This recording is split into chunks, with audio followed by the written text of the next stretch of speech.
Hi everyone, my name is Mandilakhe, and I would like to invite you to our brand new podcast, which will be taking place on KNR Radio. According to you, it's starting on the 7th of May between the hours 5 o'clock and 6 in the evening. We would be happy to have you as part of our viewers and listeners, as we will be talking all things faith, and we will have different experts that will be encouraging us in matters of our faith, also showing us ways in which we can apply faith on our daily living. May God bless you. See you on the 7th. Just 2 seconds of that. All right. Good evening, everyone. Welcome to Faith in Motion. We want to acknowledge everyone that has actually just joined us. If you've joined us for the very first time, we welcome you. Thank you so much for taking time out of your equation to honor us with your presence, and also for just taking time to allow yourself to be empowered, equipped, and also to be motivated when it comes to aspects of faith. Tonight, we are promised to have an awesome program. I do promise you that the people that are here are going to make it lit. So you are set for a great time. So do not turn your cell phones or your laptops, whatever device you're using at this point, to connect to this show. I want to ask you to take time. Please mute everything else just for the next hour. It's only 60 minutes. After this, I promise you, your life will never be the same again. We also want to acknowledge those who have been supporting us since we started. Thank you so much for being faithful. Thank you for carrying us, and also for praying for us.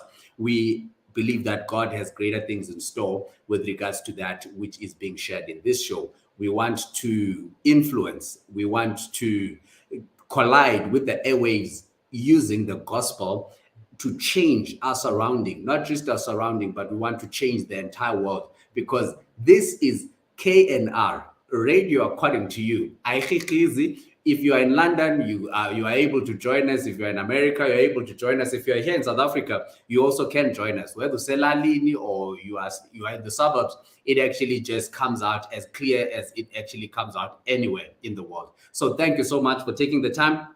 We are happy you are here. And with me tonight, I have two special guests. They are dear friends to us as the Nontenjas. They are dear friends to me as Norma's husband. As Norma's husband. No, I'm sounding as if we are many now.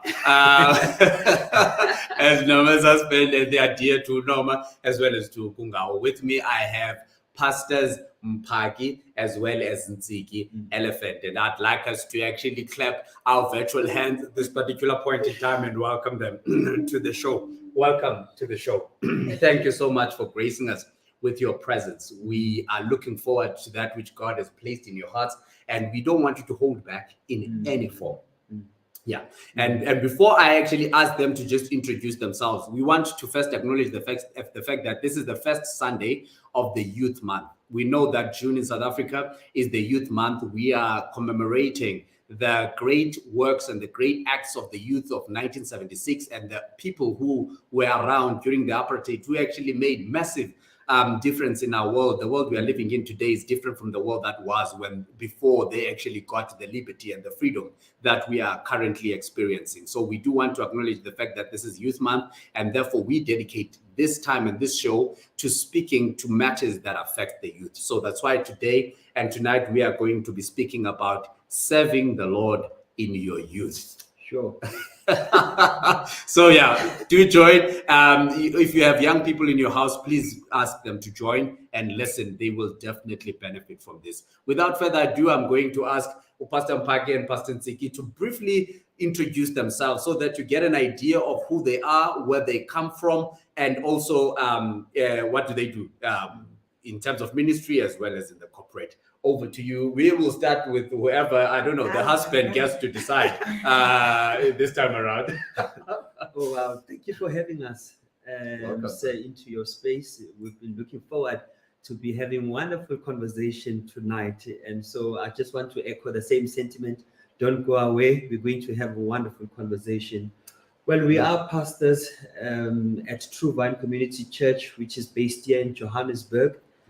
But we're also corporate people. So I work at the bank Similar to my wife, she also works at a competitor bank. That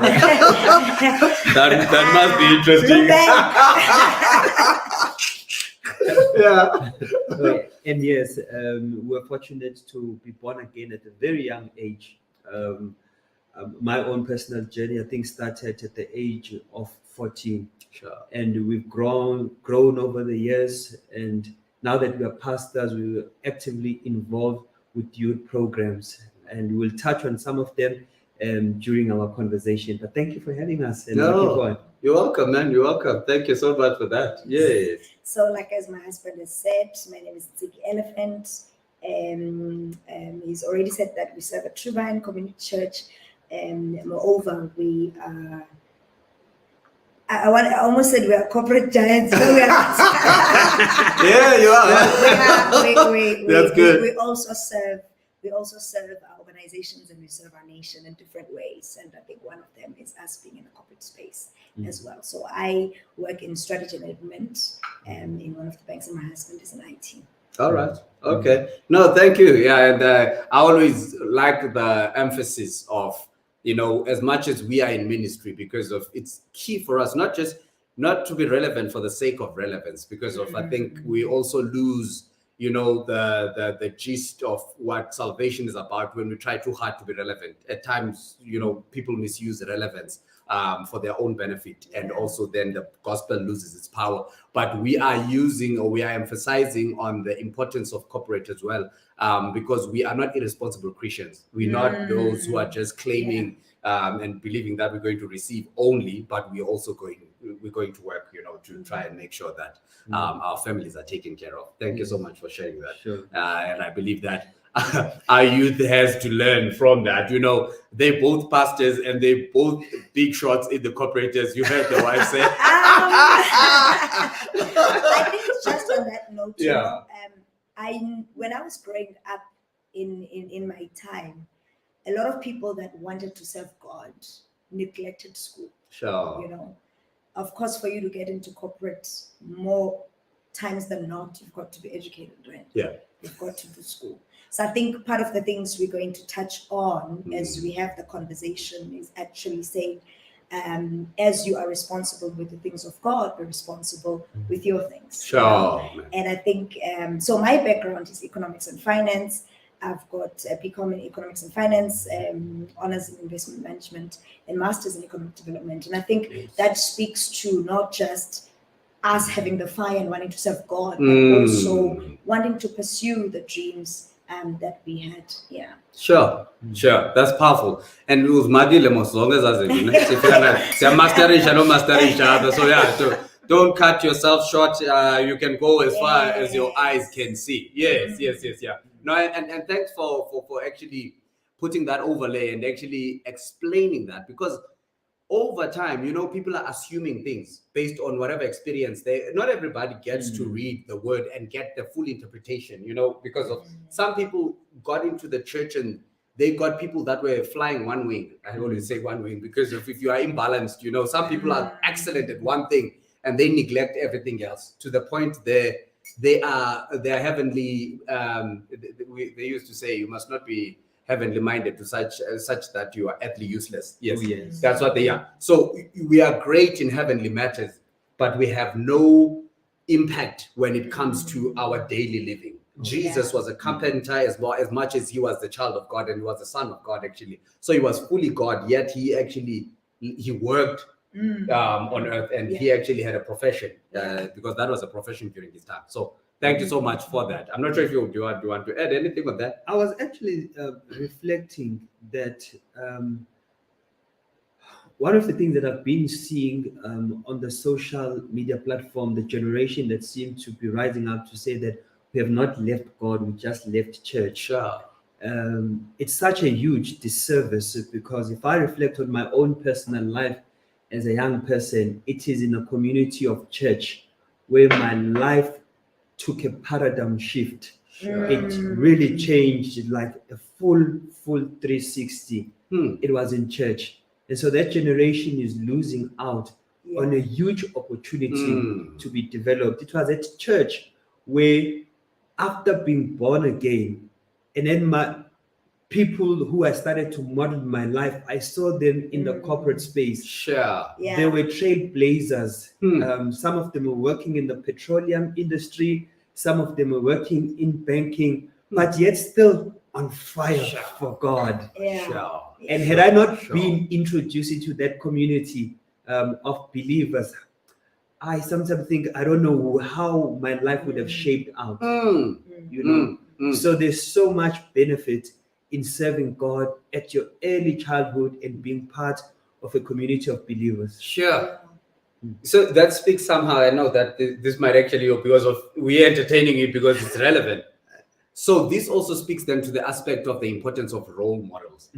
That it's not just a matter of you could just be an island and just find success in whatever journey, whether because of, for sure, we're speaking about journey in salvation as well as journey, because you're saying you got born again. Then you saw the people that were born again before you leading in other spaces as well, which means, so I'm just saying that you're speaking to the importance of role models. Yeah. And I think that that's something that we probably we need to emphasize again now, because of, I think we sometimes undermine how important it is for kids to have the right role models. Yes. Social media, I think, is volunteering at this point. A lot of role models. Without what's your take on that, in terms of the importance of role models? So for me, it was a bit of a different, well, not different, but my grandmother was a staunch Christian. Right? So he was just one of those grandmothers. My grandmother was like that. And so we grew up in church. So since I was young, I don't know anything else but church.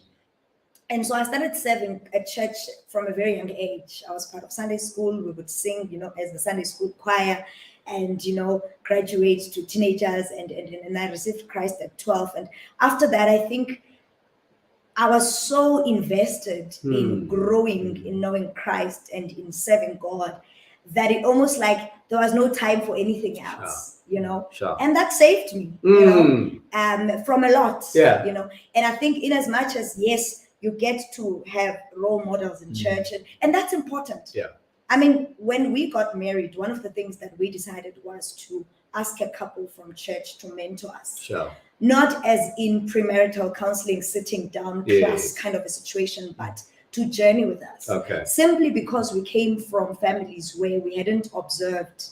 By God's design, children ought to observe how family is done from home. And we had single parents in our household. And so we hadn't had a clear picture of what that looks like at home. But us being part of a church introduced us to that couple that then taught us and played the mother and father figure in that context, and that prepared us for marriage. And so role modeling, not only in the sense that people that have done great in their lives and you want to model after that, but in many other aspects as well, including family, how to do marriage, if a young person is not part of a church, they miss out on that, especially if they don't have parents that do family the godly way. So they have an opportunity to see that at church, and they have an opportunity to observe what kind of marriage life they want to have, because they see it live in front of them, Sunday in, Sunday out. Every meeting they're there, they're seeing this family, and they're seeing how God intended family to be.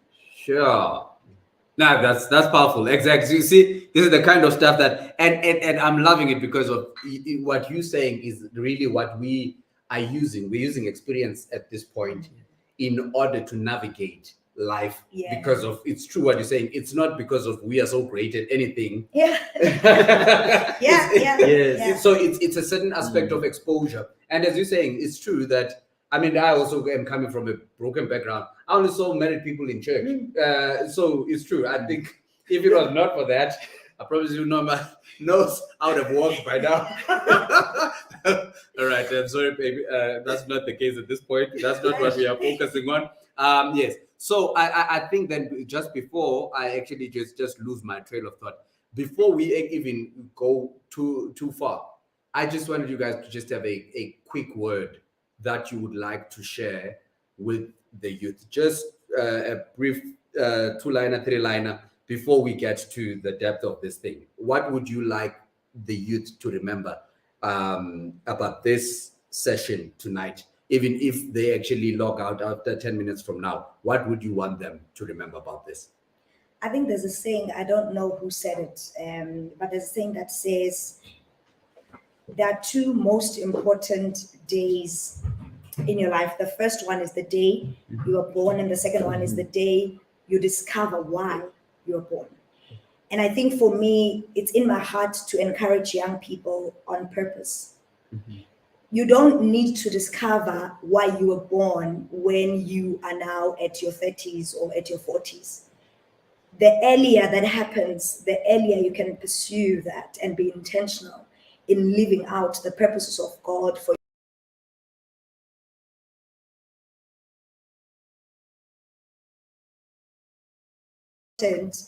young people to seek out what it is that God created them for, to seek out the purposes of God and intentionally pursue them and live them out. So one thing I would say,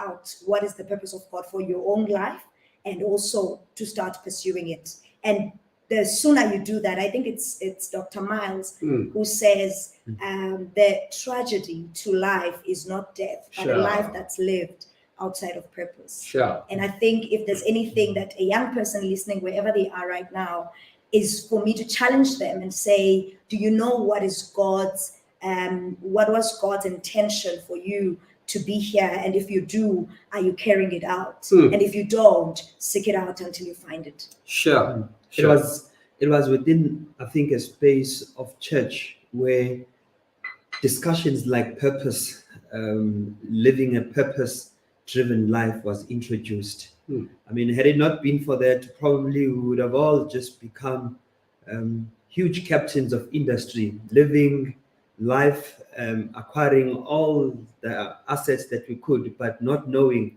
that there's a greater plan for our own lives. Sure. And as a young person, there's such grace and a blessing in serving God at your early age. Sure. So much blessing. And that blessing sometimes it comes in different forms and shapes. Sometimes it comes in leadership development. Sure. Because it is in the church space, let's agree. Yeah. That it is in the church space where the church is very patient with our development. And they don't put a price tag to it. Oh, yeah. Yeah, it's you're right. the church that offers us a space to be developed, and they develop us free of charge. By the time we stand in different spaces and forums, whether in the corporate or public speaking, it's because of the exposure and opportunity that we were given at. That's right. And that's a blessing. That's a blessing. We become confident speakers. We become creative people in our different spaces out there. It's because of the exposure. There's so many people who could share their own personal journeys to say that others are recording artists within the creative industry. Yeah. It's because of the church that provided them an opportunity to grow their talent. And it's the blessing, it's the grace in serving God at your early childhood. At your young age. And so, we just to piggyback on what you guys have shared, that it also shows then that time spent in church is no wasted time. Oh no. For sure. I mean, we've got extremes and all of those. If we take away the exceptions where there's an abuse and all of those things, but time spent in church is actually is actually not time wasted. So people have developed skills, and it's true actually. I mean, we are all Don't expose us now. yeah, because I'm thinking actually because of we are all the product of that. Yes. At this particular point in time, I mean, I was sharing. I don't know who I was sharing with. And I was like, it's amazing that in my corporate experience, I think I've gotten exposure to different spaces, not only because of my qualification, but mostly because of I could articulate myself, or I had a special ability that God had actually groomed in the church space. In fact, Mandy, allow me to say that it is your experience and exposure that you received from church Sure. that enables you to be ahead of your peers. Mm. So if you were to take someone who's been given a community of people to serve, Sure. and someone who didn't get that opportunity, Mm. they get the same degree, they go to the same institution, one serves at SCO or SCF and another doesn't, and eventually they come out. I can bet you the one who has served is far ahead than the one who has not served. Wow. And that is a precious gift that we can. I mean, for instance, me, to be honest, I do not think I would have ever known that I can sing. Sure. Maybe I didn't know how to sing until I practiced, until I became perfect at church. And by the way, she sings. She sings. So Yes. if you want a preacher, singer, prophet, all of those, please, they've got that covered. Yeah. And so I think for me, we deprive young people. Sure. Side note to the parents, we deprive young people when we think they're too young to serve God. Sure. We close a door with endless opportunity when we say, what do they know? You know, let kids be kids. Sure. Let them just go do social media. Let them just go play. Let them just sing and dance during, youth month. But beyond that, I think for me, there's so much that we can allow them to experience if we open up the door. As Jesus says, allow children to come to me. Allow them to come to me. And I think we're in a generation where parents are overprotective to their kids, to their own detriment. Yes. Where it's like, here's an opportunity for your kid to play a keyboard. Buy them at 9 years old. Buy them a keyboard or buy them a guitar or whatever. And just let them serve. Sure. Let them learn what it is to live with others and to serve them. And not only will they become good Christians, but they'll become good humans in general. Yeah. No, this is powerful, and I'm hoping that someone is jotting this down because, and we, I mean, the three of us here, and I'm sure, I mean, there are a whole lot of other people that can attest to how authentic what is being said and shared here is, because of we are literally the outcome of exactly those experiences. As I'm saying again, I think for me, the parents must be involved as much as as much as they are handing their kids over to church. They must not just hand them over; they must accompany them, but allow them space to grow. Because of literally, you have the whole week to exercise. Someone I listened to recently said, if you can do something for 18 minutes a day, you will be one of the top 1% in the world. Do it 18 minutes, 365 days in a year. You are going to be in the top 1% in the world in that particular. So church allows you, as you say, to repeat something over and over and over again. As you say, we started church at a very young age. By the time we joined corporate, we have been speaking to people over it. We've been actually commanding certain things. Come on now. Corporate giants. Corporate giants. Yeah. So we've been actually exercising and practicing these things. Now they actually are getting to a point where someone is reaping the fruits of the seeds that have been sown. You guys are the guests here, so I shouldn't take all the time. I actually think that the Bible is littered with many examples. You think of Isaac that was born to Sarah and Abraham at an old age.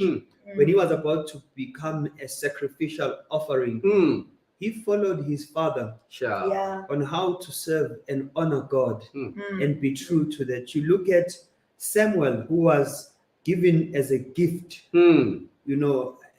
his parent who said that if you bless me, I will give him back to you. It was at the age of 12 years that Samuel sat under the ministry of Eli, taught on how to listen to the voice of the Lord. At that young age. We can go to Daniel, we can go to Joseph, we can go to David. There are many examples, because you see the Bible that a lot of people who carried out great exploits for God, it started at a very young age. In fact, I would go as far as saying somehow God has a way of picking on young people. Come on, yeah. When he wants to change a narrative in a community, Mm. when he wants to bring a transformation in a season or in a generation. We see it, like Masman was saying, across scripture. Sure. There's so many examples of how God never picked old people. When we think that abantwana bazintoni na, guys, you know, and yet God, I mean, he spoke to Jeremiah. Jeremiah himself was like, but I'm too young. Like, how am I going to, you know? And God is saying, I actually separated you to be a prophet to nations. You're not going to start when you're 30. I want you now at 15. And so when we think, we must have this mentality shift of a human being. Sure. In the sense that, yes, there are developmental stages, right? You start off as a young person or as a toddler and but somehow we close the door when it comes to the things of the spirit and the things of the kingdom to teenagers. Somehow it breaks my heart. You know, there's an encounter I once had. I won't mention much, but I wanted to start involving the teenagers in our worship team. And I just felt a strong sense of resistance from the older guys in the team. And it broke my heart because I realized that these kids have potential. Yes, maybe their voices are not matured. Maybe they're not very much, they don't have a lot of depth in the things of God, you know, to lead worship and stuff. But the whole point for me was to integrate them into the team so that they grow understanding what the ministry is about and to actually exercise their muscle, you know, in terms of serving God. And I think we become so naive. And the funny thing, especially these days, a lot of young people are being initiated in different altars at a very young age. Those people don't ask how old you are. If you say, hey, I'm hearing some call, they're like, come, we're gonna put you in. You know, they don't waste. I mean, now I think there was a lot of debate around should kids wear these things that they wear if they are part of those altars in schools. The beads, because they are being initiated into those things. And yet, as believers, we're like, no, but what do they know about the Bible? What do they know about preaching? What do they know about speaking in tongues? And yet, the enemy is out there roaming around, seeking whom he may devour. And he is after young people. If we don't wake up as believers in our time, if we don't wake up, it will be a history where we sit and we say, we served God as teenagers, but there will be no teenagers serving God. It will be like, it's something that never, it will be like a story that never happened. It will be like a story of David. Because they wouldn't see it. If we don't pull young people in and give them the platforms to serve God, train them in the things of the ministry, train them in the things of God. You know what? Because now you actually have, you've already started speaking to one of the questions I've actually had. Oh, really? Hey, take them more, Yes, we're already going deep. Because what I wanted to ask, because of one of the things that we are experiencing, and which is we have an idea that the world has something to do with this. We have this narrative that you know, let kids enjoy their youth, and it's as if youth, the years of our youth are for us to enjoy, then our old years are for us to serve God. You know, it's more like, let's give God the rest to that. We are tired now. But because how do we change that now? Because you started speaking to that, and I'm loving it, because we literally need to address that directly. Because right now, the people that are causing havoc, and I mean, this is havoc in the negative direction, because of, we know that young people can cause havoc in the good way, and actually cause good things to come to. Let's speak to that. How do we tell a kid who knows that they're 16, they're 17, they're thinking their enjoyment is them going to a party on a Friday, coming back on a Monday, try to get to school and just survive through the week and then repeat that? How do we break that cycle? How do we get them to actually live their lives in the manner that we know the word is calling them to live it? Oh, yes. I mean, if I just think of my own life, at a young age, we get born again. The best of my years, from teenagehood to young adults, I'm a bit further in age now. I like how he's putting it. it has all been dedicated to God. Sure. And not even at one point where I felt that my life was just slipping away. Sure. By being a fully dedicated person to God and also to the church, wherever province where I was in, I always found myself and I established myself within a church, within a body of believers, you know, and it's definitely is possible, you know. People who are in position of influence, people who are in position of decision in our communities, in our churches, they are the one that ought to provide a space, space that nurtures, a space that guides, a space that offers young people. Oh yes, they come with energy, right? But that energy can be harnessed. Like my wife had indicated earlier on, that energy can be taught right. And in the next 5-10 years, those are the people who will be playing an anchor role in our churches. I mean, you look at the story between Moses and Joshua. I mean, after Joshua, even your Bible scholars, they will tell you that we didn't have someone picking up the baton. Who was Joshua training?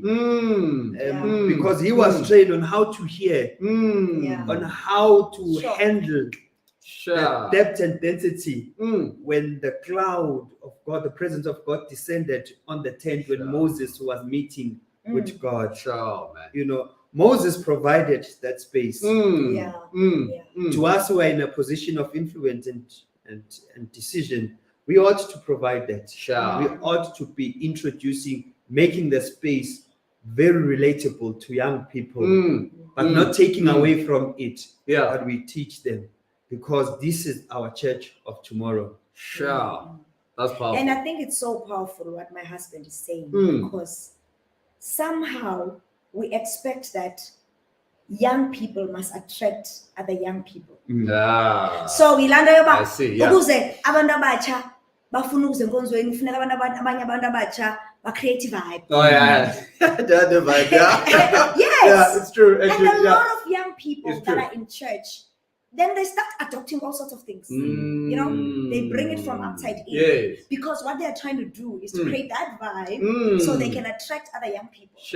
And what my husband is saying is so profound, because what it says is, let's remove the pressure from young people to thinking that they will mentor each other, into thinking that they will grow each other into the things of God, you know. But it takes us, like I was relaying my story, that it is my grandmother, God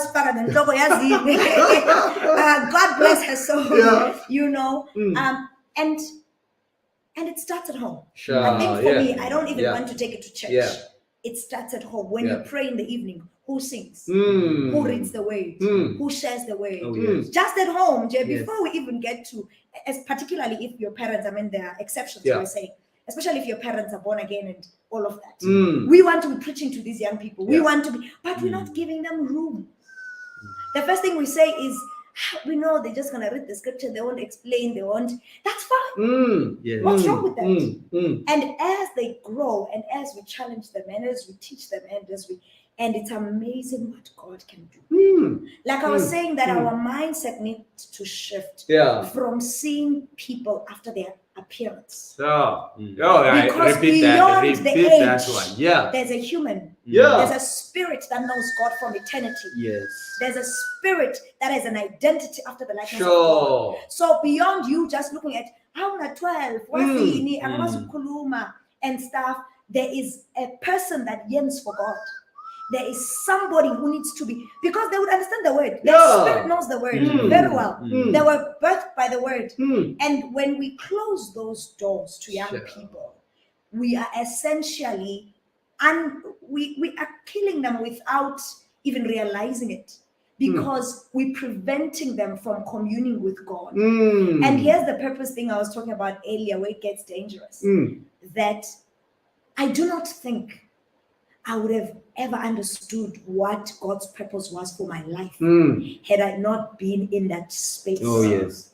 Exposure is everything. You wouldn't have never known you're a great golfer until someone introduces you to golf. Right? You would have never known that you can be. So there's no knowing your purpose. And that is why we are born into a family, we are born into a community. Yeah. so that we are introduced to things that as we seek out the purpose of God for our lives, we know when the glove fits. Sure. And the earlier you introduce your children or your teenagers or whoever to a diversity of things, the earlier they can quickly find out which one it is that aligns with them and run with it. And you're mentioning something so powerful and so profound. And I think today's church also needs to kind of pay attention to it. You're saying, let's look beyond appearance and age. I'm thinking as we're talking, Samuel was called from birth. Yeah. And the Bible records that when God called him, when he was already given by his parents in the temple, he had not yet known the voice of the Lord. But he was there. And God called him. And he. So that means we are there. And that's what. So you then are saying, let's have the ability to exercise what God did with a seemingly foolish situation of calling a kid who probably 5 years old and actually tell him, because God told him the big story in which he had to go and be solicited by Eli to explain. But God had actually given him at that age. So that means we also need to get into, because that's what I'm hearing from what you say. What's fascinating about that story actually is that by the time God speaks, Samuel was already serving. Come on. Samuel was already in the temple. Why say in the temple? Working with Eli in the temple as an assistant. Sure. It's almost like he was being groomed so that when God comes, he's ready. If Samuel had not been in that position and had not been serving from a young age, number one, would he had known that it is God calling? Because for him to know that it was God, it took the man of God. But for him, for the man of God to speak to him, it's because he was there. So really, I think we need to go beyond, because when God says to Jeremiah, before I formed you in your mother's womb, I knew you. There is this person that God knows in this child. There is the spirit that God knows in this teenager. And the moment Paul says, I chose not to know no man after the flesh, but after Christ. And the Bible says that we look after the appearance, but God looks at the heart. And I think it's time we do things like our Father. And we begin to see people beyond what we see them are. And that speaks to also this whole age thing. Paul says something fascinating to Timothy. Okay. No. You can go. Because when I was thinking of He says, despite not. And how many people, grown up adults, that walk with God, that know that God can call young people, and yet they despise them on the basis of their age. When we're talking June month, and sometimes it breaks my heart because young people don't get taken seriously. What do we do when it's June month? Oh, they must do skits. They must do, and there's nothing wrong with that. Because God put they must do all sorts of, and there's nothing wrong with that. I mean, there's many different people who serve God in different ways. I mean, I used to do poems. I used to do, all sorts of things, and that's beautiful. And I think they're serving God in their level, so to speak. But what I'm challenging believers right now is to say, even people who serve in the ministries, let's say it's youth ministry, look beyond. Don't minimize the kids to what you think they're able to do. When it comes to the things of the spirit, you'll be amazed. Yes, maybe in terms of schooling, normal schooling, you can't teach them grade 12 stuff when they're in grade 5. But when it comes to the things of the spirit, you'd be amazed at what young people can do. We were so blessed today at church. We had a youth service. I was telling my husband, I was like, it didn't feel like a youth service. Because we don't have that mentality that says, well, it's a youth service, so you know that the standard is going to drop when it comes to intercession. Programs, and then people's attention just switches off, and they just go on their phones because it's young people. I think we need a big shift in the body of Christ to understand. Not only can God use young people, he wants to. And we must avail them and commit them into the hand of God and train them in the things of God.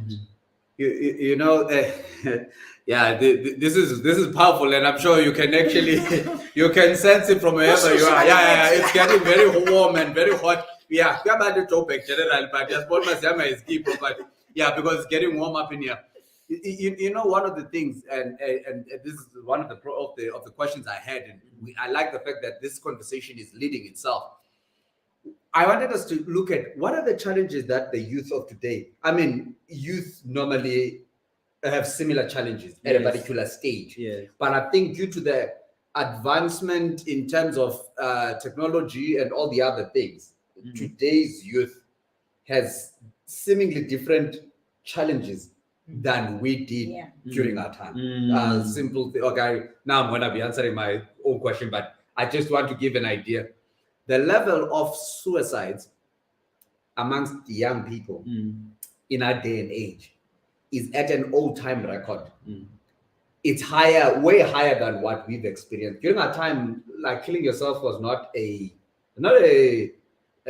popular thing. It was not a norm. It was not a norm. You know, there was a certain, it had to be like something serious. At this particular point, it's like we are trying to salvage the remnant, which is probably the least now of those who say they don't have suicidal thoughts. But what are the challenges? I know that I think that is that's the fruit, but there's a root. That I believe that is the challenge. What are the things that we are observing that we're thinking are at the heart of the problems of young people in that day? I think depending in our own country here in South Africa, I think our generation grew up even in our school, in our assemblies. We were praying to a living God. Sure, man. In our assembly area, prayer was integral to life. Yes, to our academics, prayer was there. Sure. I mean, you still see a snippet in few rural schools, right? But in urban schools, I mean, like, there's no God in it. There's no God in our homes. There's no God in our schools. Where is the soul that my wife was speaking about is being nourished and introduced to a greater God who's able to grab the heart of a young person. Because anything, if God does not grab that heart of a person, you find that it's like a magnet. It will attract all other foreign metals to itself. You know. And that's one of the disadvantage, and you find that there's a high rate of whether it be depression, whether it be suicidal attempts, because of that core personal relationship. And we seem to have said to young people that they are young to experience and to come into contact with God at a young age. Yet and you know what's fascinating about it is that, so we grew up not having a lot of material things, you know, but somehow our parents took the burden of parenting us and bringing us to God as a priority. Now we've got a generation, us now, who are becoming parents. We are so focused on getting our kids the latest gadgets, getting our kids into the latest schools, getting our kids, and we neglect the basic of giving them God. We neglect the basic of teaching them respect, humanity. We and that is why all these things can never satisfy. We go to work, we are absent for 20 hours, and we come back and we give them, yes, the things that we think they need, that the essence just want, and we deprive them of exactly what they need. And it's so interesting that even though we grew up in our poverty, I'm not glorifying poverty, it's not godly. But what I'm saying is, in as much as we grew up with almost to nothing, having God was everything. You know? And there's almost like, I think, I know it's about young people today, but my challenge is really towards parents and us upcoming parents to really understand that God's design for life was not just for us to give our kids things. Come on. Yeah. but is to give them life. Mm. And there's no life outside of Christ. He says, I am the life. And so we can strive to give them all sorts of things. Sure. We can strive to put them into all these different things, and they look like they're progressive. And yet we miss the basic thing of all, which without it, they cannot survive. Sure. Which without it, then we see these suicidal rates going up. Yeah. And so I think the call is really going back to parents to say, let's reevaluate, you know, what are we prioritizing in our parenting? And is it aligned as believers with what God wants it to be? They are bombarded by social media. I mean, like whether from your Twitter to TikTok to Instagram to Facebook, the unreal, the unreal life. I mean, we didn't have that. I mean, if we were lucky, we only had Mix It. I think now maybe you are really good. You are really good. There's some generational members who are like, what? Yes. And in our schools, you had ministries, whether from Christian, your SCOs, your SCF, that had made inroads into our schools. Whether you are on campus as a tertiary student, you have campus ministries that are that are impacting you, that are providing you a different voice from the many voices that are coming out of the social media. You know? You guys are, because of, and what I'm hearing is very key in that we are a generation that's making up for what we did not have in a way. Yes. So we are now trying to please with the, so we are now doing what financially. And yet, we are lacking on the, and you said something very important, Mpaguti. There's no God in the schools. And these are the schools now we consider prestigious. And you know, these are the these are the schools. Names. No. These are the schools that guarantee that if your kids go there, they will definitely get a job or get employed or whatever the case is.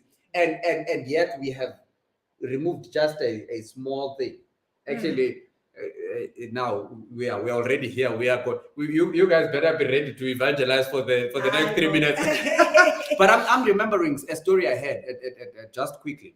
I remember the person who actually was telling it. I think it was in church as well.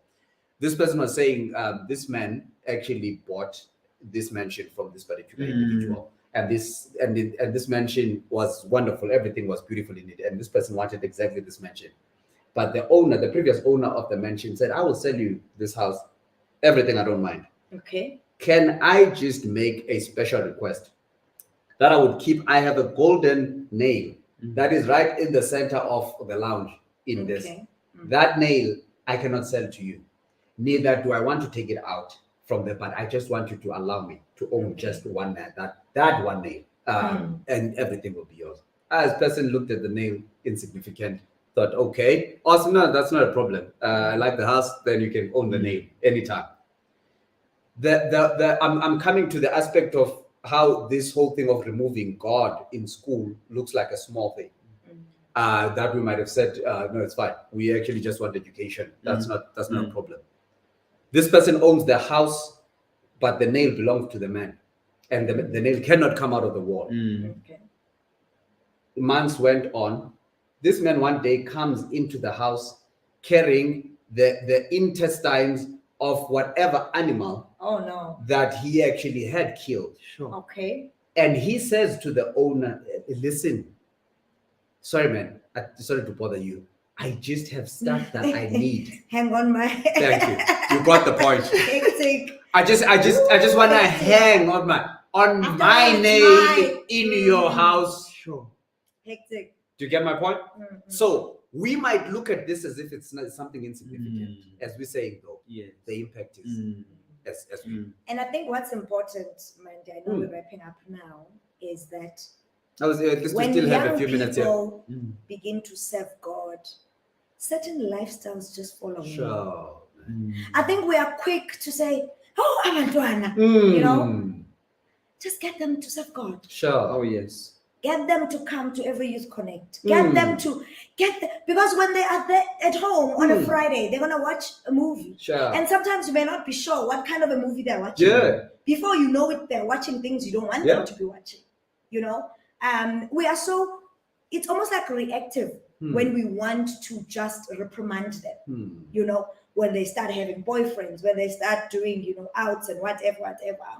But like I was telling you, that I was just so focused, like I was just so busy with the things of God. Like if there's any crusade, I'm there, I'm gonna sing, yes, at some point I didn't know everything in terms of the things of God, but my involvement in the church, you know, the fact that I'm gonna be standing in front and singing, let me at least pray once a week. And I was a teenager, you know, and somehow those things built a certain lifestyle that I look back, I'm like, Lord, I thank you.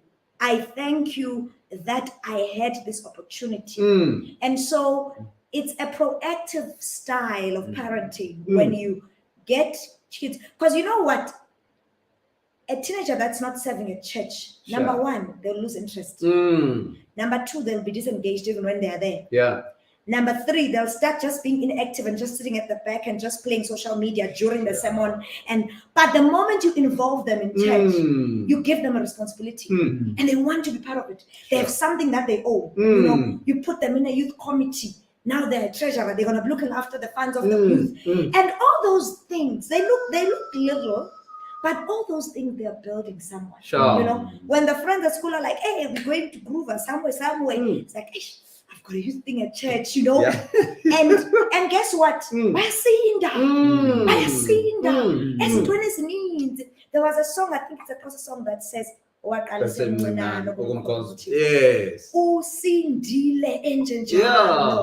it's not even a matter of Christ saving them, but it's a matter of just by being in the right place at the right time, they cannot be found in the wrong place at the wrong time, which can end up with very difficult and very painful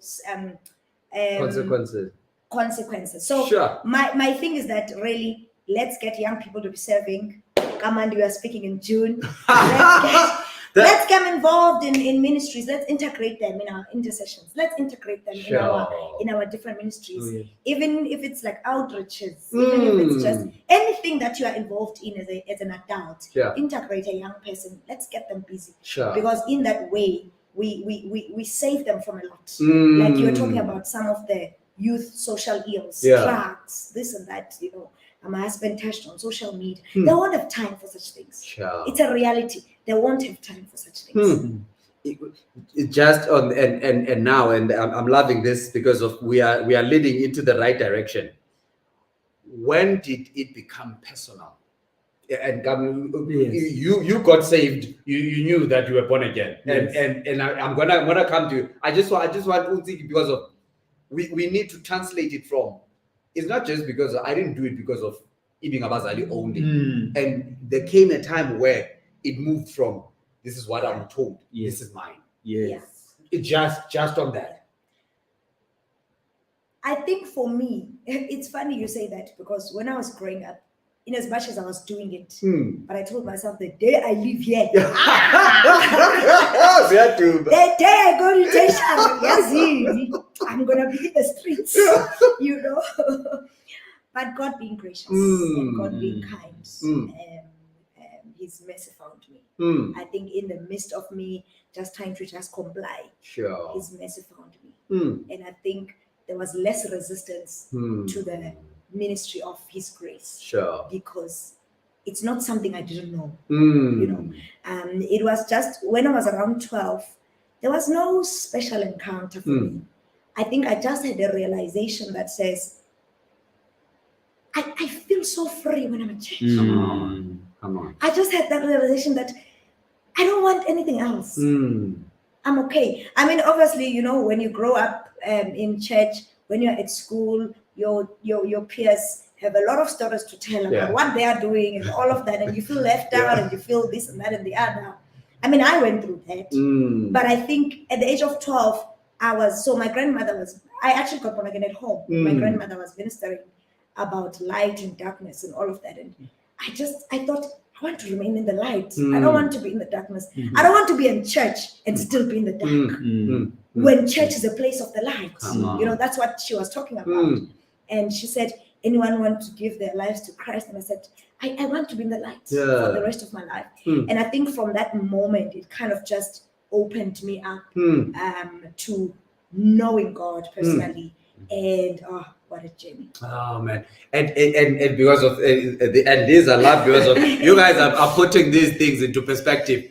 How did it help you wrestle with, we know you born again at 14, yes. and that's the height of your boyhood coming to the fore. Yes. How did it help you navigate those boisterous seasons of being a boy and entering into manhood? Because of there's definitely there's always stuff that we actually dealing with there. I guess when I got born again, there were also a circle of boys that were in the same age group. Granted that at school, right? At school, I mean, we were teased, we were called on, and I'm sure even today, to those who are born again, who are in high school or tertiary, they still go through the same thing. It's the same experience. There's nothing new with that devil's tricks, But yes, same old tricks. Same old tricks. At that age, when you feel that your body is developing different changes that you are not acquainted to. And we used to ventilate them in our circles of friends. It's like, hey, what is happening to you? This is what is happening. These are the dreams that I'm dreaming. This is what I'm experiencing. I mean, we went through the experiences where you are having crushes. Come on. Those are normal experiences. But since we were serving and we were amongst our mentors and more senior people amongst us, they brought us closer to us. I mean, the men in our church, they started fellowship for men. Where teenagers were asked that they had to be coming. They had to be part and parcel. And there we unpacked what is it to be a male. What is it to be a young boy and born again? What is it? It's teachings that I have never experienced it in my home. I grew up with a single parent. It was just my mother. So when my mother looked at it from a distance, she one time commented this to say, I see what has entered you.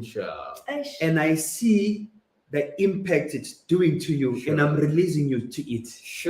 Man. Because his mom wasn't born again. Yes. Wow. And she says, I'm releasing you to it. And she never stood in my way.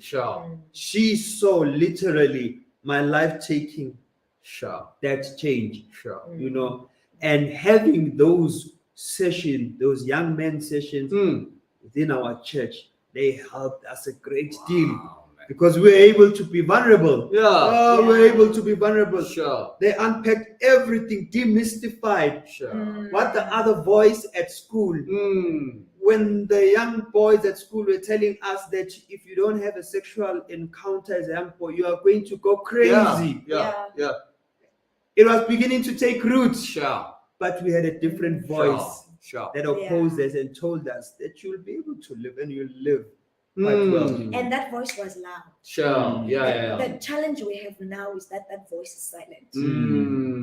It's not there. It's not there at all.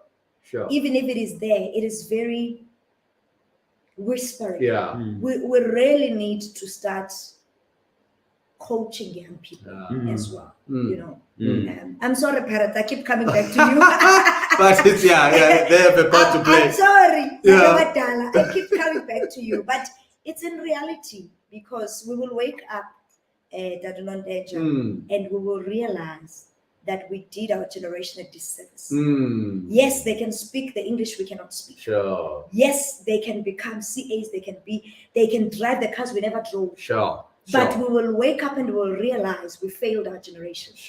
If we do not take our position and do the right things the right way. No, we're going to have to wrap it up right there. Thank you so much to our guests. I mean, I can't believe that an hour has already gone by. We are literally an hour at this point. Thank you so much to Pastors Mpaki as well as Tsigi Elephant.